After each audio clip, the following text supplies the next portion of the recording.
I see my name in shining lights. Yeah, a different city every night. Oh, I swear the world better prepare for when I'm a billionaire. It's time to get down to business on the weekend's #1 business program. Known as the King of Networking, your host, Shalom Klein, has worked with thousands of entrepreneurs and created countless jobs. So, to success, let's get down to business. And indeed, we're all about small business jobs and entrepreneurship and business. We talk a lot about business here. You're on with Get Down to Business, and I'm your host, Shalom Klein. This is going to be a jam-packed week of content and information you'll not want to miss. I'm thrilled to be joined by the President and Chief Strategist of St. Louis Trust and Family Office, a $15 billion wealth management firm. He's also an author and speaker, a leading voice in the space of wealth management and leadership, and he's written a new book, The Uncertainty Solution. I'm very excited to talk all about the book, talk all about John's journey. But first and foremost, John Jennings, welcome to the program. Great for having me. I'm excited to be here.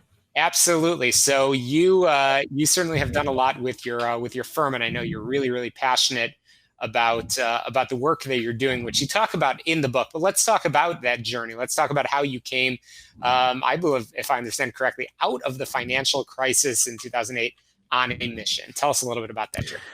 Yeah. So up until the financial crisis, I felt like to be a good advisor, wealth advisor, I had to know basically everything that was going on in the economy and the stock market. So I spent hours a day reading commentaries and news and watching the stock market. And I was a real student of whatever was going on. But when the financial crisis hit back in 08, 09, I couldn't see a way out. I didn't know how to advise our clients. I was fortunately mainly paralyzed with fear, so didn't do a lot of really big moves with clients, which was good. But I had this coworker that only stayed loosely abreast of what was going on. And she gave this, I was in Klein meetings with her, and she just gave much better advice. She just was really focusing on what matters. And it really led me to say to myself, hey, I need to get out of all this data and information and stop drinking from the fire hose of everything that's going on in the financial world, and instead to find investment wisdom. So I really went on a decade plus long quest for what do great investors do? What do they focus on? Because everybody reads the news and what's going on. So what do they do that's different? And really this book was born out of that quest. No question about it. And I even hesitated in calling it a book. It's more of a guide. And I know you and several reviewers have called it an authoritative, accessible guide that really helps to cultivate the mindset and behavior necessary to weather that uncertainty that you've been talking a little bit about. Right. So let's talk about what is in that guide. Again, the book is called The Uncertainty Solution, How to Invest with Confidence in the Face of the Unknown. The book just came out. So what is it that really you're hoping readers walk away with? Yeah, I want readers to have less worry and anxiety around the uncertain state of the world in general, in the financial markets in particular. And it's interesting, I was asked to give a talk, which I did in March in San Diego at an investment conference, and it was on my book. And they said, oh, so you're going to, tell us what's going to happen in the future. Because of course it's about, battling uncertainty. I was like, no, it's the opposite. I'm going to actually tell you that to invest well, you don't need to know the future, and to really learn to embrace and accept the uncertainty. And instead of flailing around and doing what we usually do in the face of uncertainty, to focus on what we can know and what we can control that will help us make better decisions and have better investment behavior.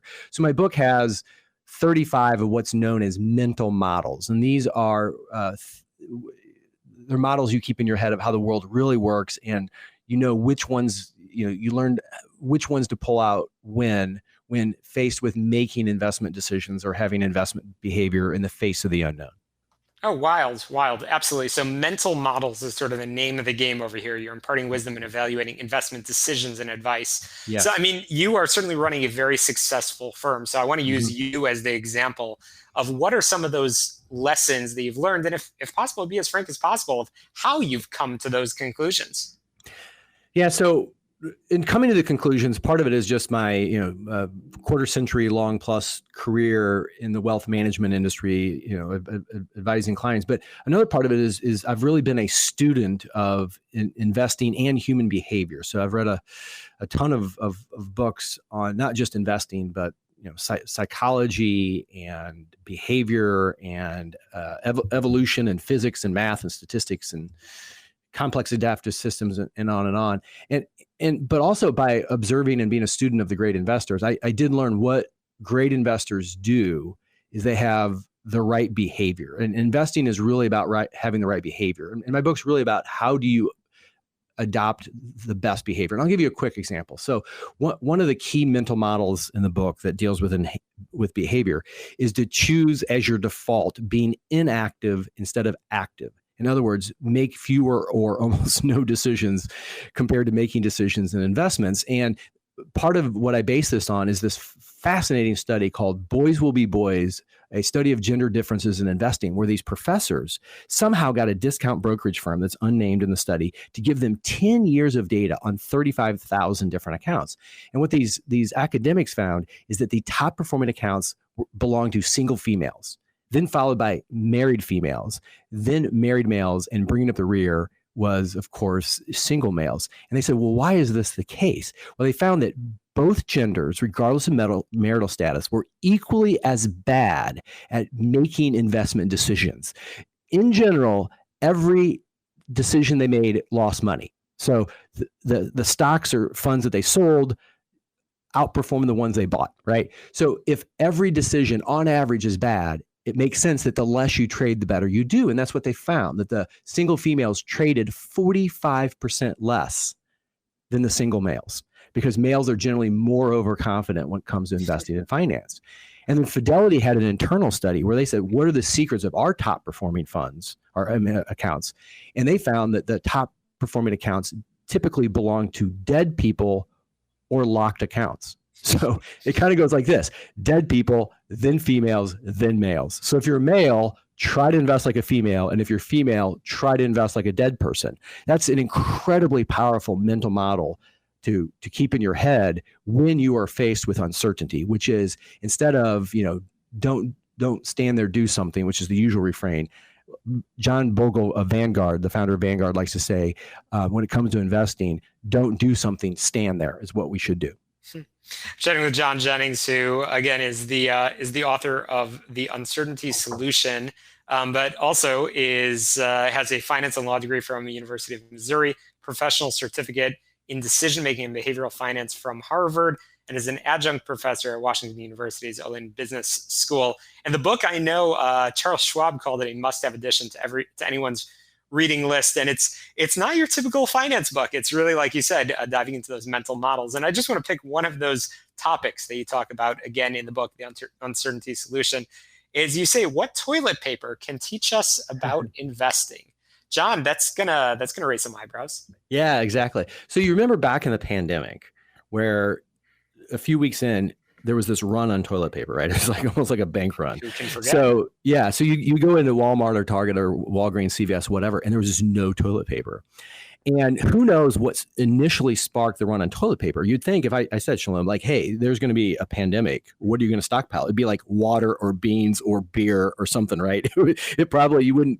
Toilet paper wouldn't jump to mind. But for whatever reason, once that sparked, individual rational decisions from then on rolled up to create system-wide just pandemonium and chaos. So like I was early in the pandemic, it was like late April. I went to Walgreens to pick up a prescription and all the shelves were empty except for one package of toilet paper.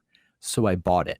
And I said this to the clerk when I was checking out: I'm so sorry I'm buying this. I'm being part of the problem, not part of the solution. We have plenty of toilet paper at home, but I don't know how long this is going to go on.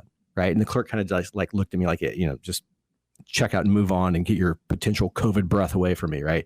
So it was pretty entertaining, but that's how the stock market and the economy work. Whereas individual actions of what's known as smart actors or smart agents, everybody's watching everybody watch everybody else. And we take action that's rational for us individually, but can create system-wide, just unpredictable effects. And this is why the economy and the stock market are so hard or nearly impossible to consistently predict. It's because you cannot model the complexity of millions, hundreds of millions, or billions of people all interacting in a complex adaptive system. Absolutely. I've been chatting with John Jennings. It's a great read and some great insights from your years in business and learning again that the journey, that mission that you've been on since certainly that 2008 financial crisis. John, it's a great read, and I want to make sure our listeners know how they could get in touch with you. Can you share your website and contact information? Sure. My website is johnmjennings.com, johnmjennings.com, all one word. You can find more about that book. I have a blog called The Interesting Fact of the Day. You can find that in the menu. Love to have more subscribers. And of course, my book is on Amazon. So fantastic. John, really appreciate you coming on the program and sharing with us. We'll link in the show notes as well so people can, of course, follow up and purchase a copy of the book. Just came out and it's a great read. Get Down to Business is powered by our good friend Tom Arabali from healthplanchicago.com, healthplanchicago.com for all of your health insurance needs. You give him a call for a free consultation, 630-863-3477. Quick break. We'll be right back on the show all about small business, jobs, and entrepreneurship.